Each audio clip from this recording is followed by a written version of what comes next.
Today we're gonna go off topic a little bit because we're gonna be talking about this trend, this new phenomenon called looks maxing. What is it? How is it affecting men? And all of that will be discussed in this video. Aaron Cortez, Orthodox Christian. Let's dive straight into this video.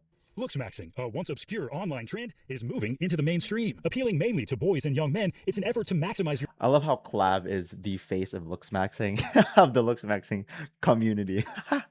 looks, often taken to the extreme. The goal to achieve what looksmaxers call ascension, or what they consider the optimal This is so weird. Ascension. measure of beauty. We're operating in a society that's extremely shallow. Kareem Shami is a looksmaxing influencer with more than 2 million followers across social media. We're not saying go past your genetic limits and go into extreme measures, but try to optimize your lifestyle around your appearance. So what is the ideal male face? Controversial looksmaxer Clavicular says he has an idea. The most attractive man in the world, I would say that in terms of harmony percentage, it's like a very objective thing. This is not really based on like an opinion of mine. Would be Matt Balmer. The actor's looks celebrated in online forums where looksmaxers discuss their ideal appearance, a chiseled jawline, specific facial ratios, and eyes one eye width apart. Balmer himself does not appear to be affiliated with the movement. And while some methods are focused on skincare or facial exercises, start with your preferred facial cleanser. Clavicular says he went to extreme measures to achieve his desired looks. I've done like a lot of things like fat dissolvers, like I've injected lipolysis agents into my face, was a big one. Holy crap. Injecting needles to the face.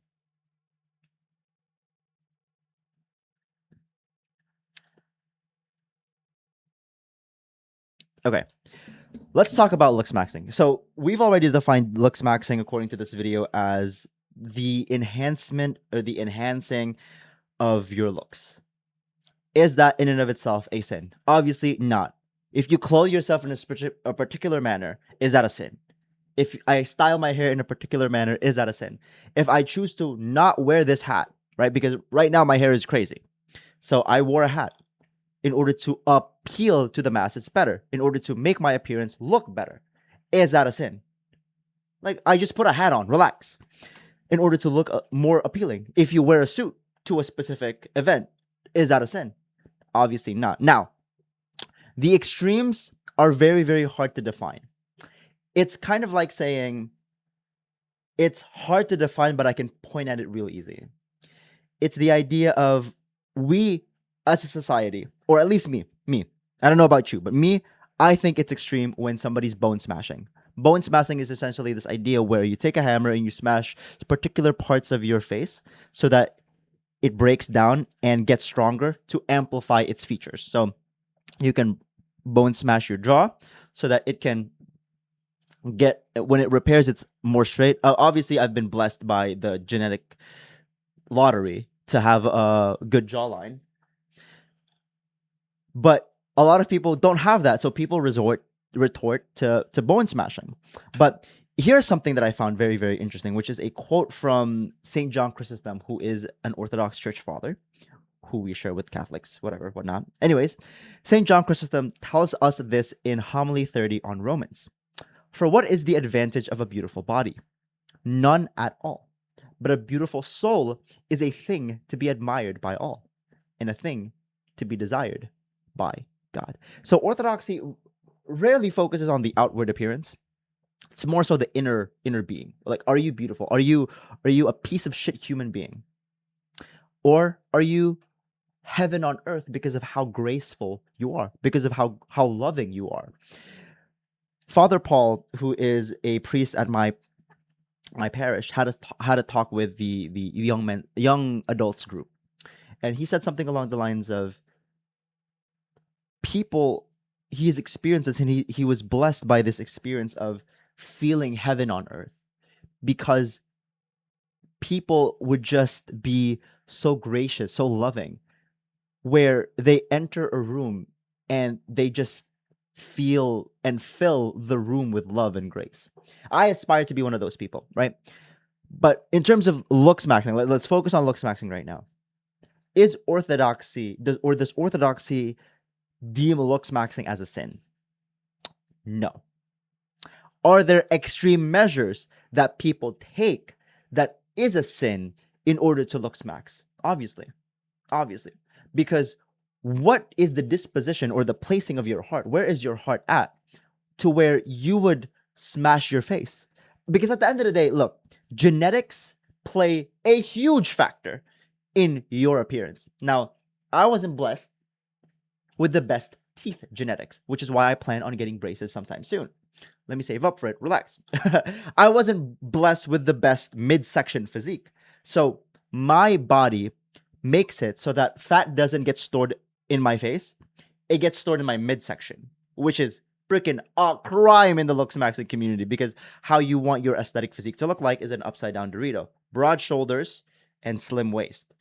The problem with me is that all the fat just gets stored right here. I'm particularly lean with my delts and my triceps. I have short triceps, so they grow really fast. I have fairly good bicep genetics. So if I do this, like I don't really work out my biceps as much because they're already filled. My biceps cut like right here. I have one finger, but where my biceps cut, which is great if I want to fill out my shirts. But it doesn't have the best peak, but it does. It is filled up when when I'm not flexing and I just boom. I'm just resting my arms. All of this to say, all of these things are genetics. You can't change any of those things. When you get to the point where you're changing your genetics, you're bone smashing, you're injecting things to your face to morph your face. I believe that is when we can be like, all right, we're friggin' we are stepping into the domain of ridiculousness. But anyways, let's keep going with the video. And bone smashing. And he's not alone. Bone smashing has become increasingly popular. Do you guys know about bone smashing? People taking massage guns or even hammers to the face. Smash them bones, baby! All to cause minor damage to the bone underneath in hopes that it will heal in a more pronounced way. You're basically... You know what's interesting too? I have never met a woman, period. But I've never met a woman who's like, I love the fact that you bone smash. You know what I mean? I love the fact that you destroy your physique so that it looks better for me. Like, if I'm just looking at it from my perspective, like from a male's perspective, I guess the vast majority of men, I would like to think so, is that when you look at a person, when you look at a woman, and she's done so many things to her face, she's lip injection, Botox on the forehead, cheek implants, whatever the frick you want to call it, right? A nose job. And there's a certain aspect to it where you're just like, this is too good to be true. This is way too good to be true. And a lot of the times it does become obvious. So even me as a man, looking that type of woman and looking at that and putting myself in the shoes of a woman, and if I did the same kind of morphism in my physique or in my body, in my face, wouldn't I feel the same exact kind of vitriol, not vitriol, but disgust? throwing the dice and hoping that it goes back the way you want it to, but you have no idea how your bones are going to rejoin themselves. We have no idea what the long-term implications are. Experts say it's about more than just vanity. In your research, have you found a negative mental health impact from being involved in this community?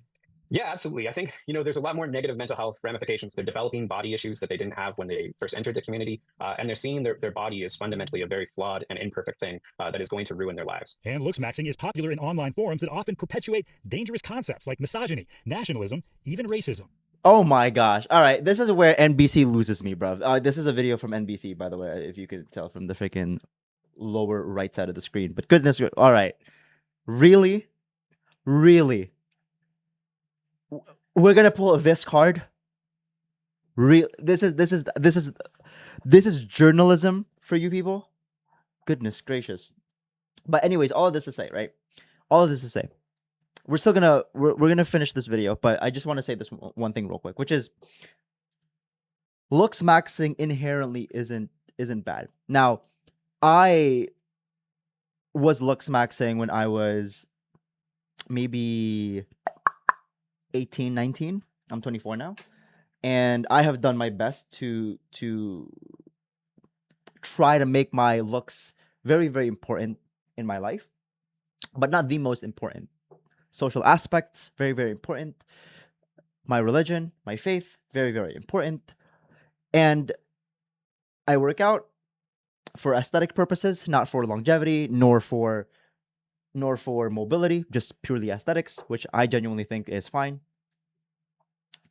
But we just kind of called it Looksmaxxing. Looksmaxxing was just essentially a term that was just, let's improve our looks. That's it. Wear better clothing. Wear clothes that fit you. Improve your physique. Comb your hair. Use these certain hair products. Jewelry, right? Don't do too much when you're wearing 10 chains. But you know, one necklace is fine. A bracelet, not on the wrist with your watch, but a bracelet on the opposite side of the watch, where if you're right-handed and you wear a watch here, your bracelet should be on the left, and it should only be your watch. Rings are fine. Not too much wherein you look like an e-boy, but pleasing to the eye. One, maybe two on each hand, make it minimal. Another one on the left. That was it.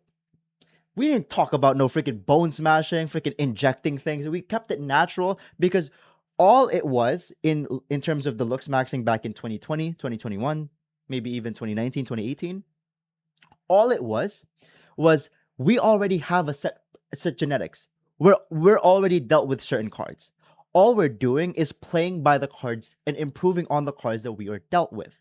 We're not cheating the system by, okay, I was dealt with these cards, I want this card, and you're just cheating the game. Sure, you're going to play effectively, you're going to play better in the game, but then you're playing a different form of game, and everyone in the table can be like, you're doing a little bit too much. That's all I can say for that. But let's keep going. Race absolutely influences how these men are judging attractiveness. So every man of color is recommended to improve his attractiveness by making himself appear more white. But despite the What?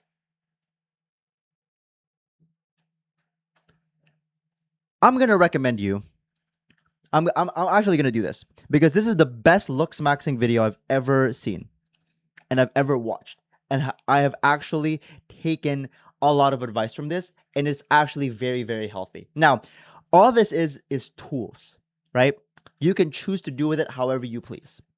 And I genuinely, as an Orthodox Christian, but as a Christian my whole life, I saw this video and it was like, this is really good. Obviously, I'm gonna take some parts of it away and some parts of it here, but this is a really good video. It is Hamza's full Looksmaxxing guide, how to be an attractive young man. This video really, I genuinely believe this video is like the healthiest form of Looksmaxxing. To me personally, I think that this is the best video if you want to get into Looksmaxxing, but you don't want to take the extreme. All this was fix your hair, get leaner so that your jawline is cut, right? You have that type of face, even though I kind of naturally have that, which is a blessing from God. But fix your teeth. If you can't fix your teeth yet, at least whiten the damn things and work out. And these are the muscles that are attractive. Broad shoulders, a big chest, traps, and a lower midsection, which is essentially just be lean. So that's it. That's all Hamza talked about. And I think this is a beautiful video. It doesn't play into insecurities. It doesn't play into anything. It's just like, hey, you're an attractive man. Let's make you more attractive. Or if you're not an attractive man, you can still be attractive and you can still play into the cards that you're dealt with. Now, this extreme type of Looksmaxxing is atrocious. But what this guy said, this freaking goober talking about like, oh, if you're a person of color, oh, what did he freaking say? I can't even freaking. If you're a person of color, you're told to be freaking look like a white man, bruv. You as a white man do not look the most attractive. So if the white man is the standard and you're a white man, bruv, I don't want to look like a white man. Like, no offense, but I don't know what the frick you're talking about. As a person of color, I never looked at white. Well, I did, but it was also a lot of Asian men. If I look at Pinterest, right? If I look at Pinterest and I search up Asian male aesthetic, I'm going to be hit with a lot of friggin' Asian male aesthetic outfits, right? None of these people look like white men. They all look like Asian men. And they're playing into the cards that they were dealt with. You know what I'm saying? Like, Asian guy, Asian guy, Asian guy, Asian guy, Asian, boom, boom, boom, boom, boom. This is the standard for Korea. This is the standard for Asian men.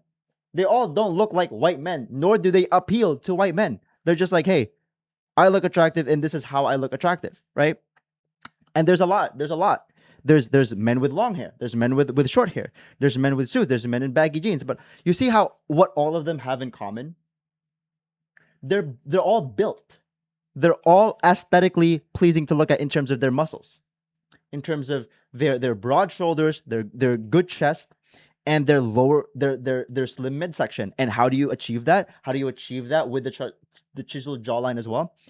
It is with a low body fat percentage. So this idea of like, oh, it's all appealing to the white man. Like, bro, shut up. A parent of a 16-year-old who's worried about this trend, what would you tell them? Putting in the emphasis that they deserve to be loved no matter how they look, I think, is probably the most important thing. Shut up. Okay, now you lose me. Now you actually lose me. Because we were critiquing the extreme of like, oh, we shouldn't go to this part of the extreme, right? But you also lose me on the other end, which is like, oh, love everybody, every side and every love. You deserve to be loved however you are. What? So if the way that I am is that I don't go outside, I just stay in, I don't take showers, I don't even clean my room. That's how I am, right? That's how I am. I like to be like that. I like to grow out my hair. I like to not groom myself. Do I deserve to be loved? Deserve is that word deserve. I don't deserve shit. You deserve to be loved. So you deserve the affection of another person. You deserve to, because that's essentially what you're saying. You deserve to force, you deserve that affection of somebody else. That's essentially what you're telling me. I deserve love. Really? You deserve the emotions of another person, no matter what you are? That's the message that we're telling young men. That's even more confusing. So the middle ground to this is what I believe is Jordan Peterson back in 2019, 2018, 2017, 2016, like prime Jordan Peterson, which is you don't deserve anything, but you can also freaking deserve the things that you want simply because you've done the things that the people who deserve the things that you want have. Essentially what that means is put your best self forward. Always, at all times. 12 rules for life is freaking amazing. Stand up straight with your shoulders back. If you're gonna speak coherently. You haven't even given yourself a shot. Now we're telling people, that's not even work. The confusing spectrum of all sides is like looksmaxxing to the umpth degree. Make looks the entirety of your persona. And then the other one is just love. You deserve love however size, however you are. It's like, bro, there's a middle ground, which is like, just put your best self forward. Improve on the things that you lack. And notice these things. Like that is, essentially that's what Christianity is. There is no advantage to a beautiful body. So you're not doing this, right? You're not in the opposite side of the spectrum where you're just looksmaxxing, but also a beautiful soul. A beautiful soul will know that you're impeding on other people's freedom of and the right of people to smell not garbage. You're impeding on another person to feel at ease with themselves because you stink up the place, because you don't shower. You don't groom yourself. You're impeding on other people's eyesight, right? You're impeding on other people's eyesight by looking like a hot garbage mess. A beautiful soul will have the charity to be like, you know what? I want to not be freaking super ugly, but like, bruv, I can groom myself. Put your best self forward. But let's finish the rest of this video. Goodness gracious, what the hell is this? This video, I was on their side by pointing out the errors of looksmaxxing, but goodness gracious, this idea of like, oh, I deserve love, whatever. Shut up.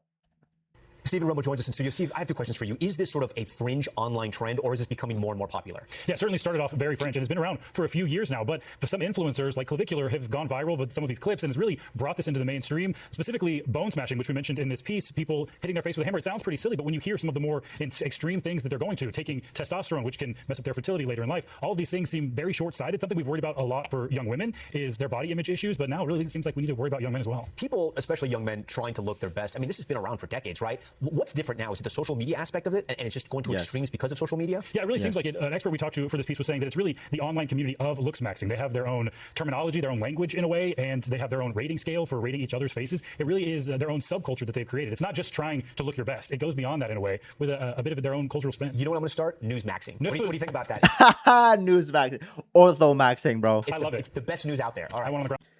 All right. Well, that's basically it for this video. I've said everything that I had to say off of my chest in this video. Go ahead and comment down below what you think of Looksmaxxing. Have you ever Looksmaxxed? I like Looksmaxxing, but not this era of Looksmaxxing. I just like self-improvement. Essentially, yeah, it's not really Looksmax, because Looksmaxxing has now become its own category. But Looksmaxxing just used to be under the category of self-improvement, self-care. That's all it was. Look your best. That's all it was. Now it's gone to the extreme where it became its own culture, wherein you're doing bone smashing, wherein you're injecting peptides. You're no longer natural. You're no longer improving on the genetics that God has given you. And I think that's a sad case. And I genuinely worry for a lot of young men out there. I'm 24 by the help and mercy of Christ Jesus, but I'm very, very blessed and loved enough to have found love with myself and with other people. I'm very blessed for that. I'm not going to take any of the past relationships that I've had for granted. I have had a lot of these things play into account of me not just looking at my physique and not just looking at improving my appearance, because there are other facets in life that I was blessed to improve on, like my finances, my physique, sure, my looks, my social circle, how I talk and how I communicate, my words, my intellect. So yeah, that's all I have to say for this. Aaron Cortez, Orthodox Christian. Please subscribe to this YouTube channel if you want to learn more about Jesus Christ's true church, which is Holy Orthodoxy. I'll see you guys in the next video, and always remember, Jesus loves you.